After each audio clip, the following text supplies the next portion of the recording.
Ration பச்சரிசி மட்டும் இருந்தால் போதும், ரொம்ப டேஸ்ட்டான வெண்பொங்கல் செய்யலாம். ஹலோ ஃப்ரெண்ட்ஸ், அஸ்ஸலாமு அலைக்கும் அண்ட் வணக்கம். Welcome to Yas cooking channel. இன்றைக்கி நம்ம வெண்பொங்கல் ரெசிபி தான் பார்க்க போகிறோம். வீடியோக்குள்ளே போகிறதுக்கு முன்னாடி நம்ம சேனலுக்கு சப்ஸ்கிரைப் பண்ணிக்கோங்க. இப்போ நம்ம வீடியோக்குள்ளே போகலாம். ரேஷன் பச்சரிசி நான் எடுத்திருக்கேன் 2 டம்ளர் அளவில். உங்களுக்கு எவ்வளோ அளவுகள் வேணுமோ எடுத்துக்கோங்க. அதுக்கு 3/4 டம்ளர் அளவில் சிறுபருப்பு எடுத்திருக்கேன். பாசிப்பருப்பு, உடைச்ச பாசிப்பருப்பு எடுத்திருக்கேன். நல்லா கழுகிட்டு சுத்தம் பண்ணிவிட்டு நல்லா ஊறிடுச்சு. ஊறின இந்த அரிசி பருப்பில் 1 டம்ளர் அளவில் பால் சேர்த்திக்கோங்க. அரிசிக்கு எவ்வளோ அளவுகள் தேவையோ அவ்வளோ அளவு பால் சேர்த்து செஞ்சால் ரொம்ப ரிச் டேஸ்ட்டாக இருக்கும். பாதி அளவு பாலும் தண்ணி பாதி அளவு நான் சேர்த்து தான் செய்கிறேன். இதுவும் ரொம்ப டேஸ்ட்டாக இருக்கும்.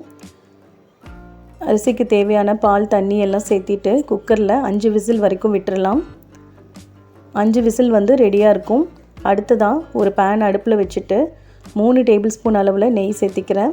1/2 டீஸ்பூன் அளவில் சீரகம், கொஞ்சமாக மிளகு, 1 கைப்பிடி அளவு முந்திரி பருப்பு, 2 பச்சை மிளகாய் கட் பண்ணி எடுத்திருக்கேன். இதெல்லாம் சேர்த்திட்டு நல்லா தாளித்து கொட்டிடலாம். ரேஷன் அரிசியில் தான் செஞ்சோன்னு சொல்லிவிட்டு யாருமே நம்ப மாட்டாங்க. அந்தளவுக்கு சூப்பரான சுவையில் வெண்பொங்கல் ரெடியாக இருக்கும். நல்லா குழைய வேக வைக்கணும்.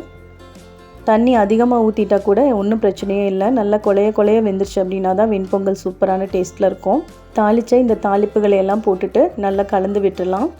பொங்கலுக்கு தேவையான அளவு உப்பு சேர்த்திட்டு தாளித்த இந்த கலவைகளையும் போட்டு நல்லா கலந்து விட்டோம் அப்படின்னா சூப்பரான சுவையில் வெண்பொங்கல் ரெடி ஆயிடுச்சு. 10 நிமிஷம் இருந்தால் போதும். நம்ம சூப்பரான ஹோட்டல் சுவையில் வெண்பொங்கல் செய்யலாம். வெறும் ரேஷன் அரிசி இருந்தால் போதும். கண்டிப்பாக ட்ரை பண்ணி பாருங்கள். இதுக்கு உளுந்து வடை, சட்னி, சாம்பார் எல்லாம் வச்சு சாப்பிடும்போது அவ்வளோ ஒரு டேஸ்ட்டாக இருக்கும். பர்ஃபெக்டான ஒரு பிரேக்ஃபாஸ்ட் ரெசிபி. டின்னருக்கு கூட இதை ட்ரை பண்ணி பாருங்கள். இந்த வீடியோ யூஸ்ஃபுல்லாக இருந்துச்சுன்னு நினச்சிங்கன்னா ஷேர் பண்ணுங்கள். பிடிச்சதுன்னா லைக் பண்ணுங்கள். மறக்காமல் நம்ம சேனல் யாஸ் குக்கிங் சேனலுக்கு சப்ஸ்கிரைப் பண்ணிக்கோங்க. தேங்க்யூ.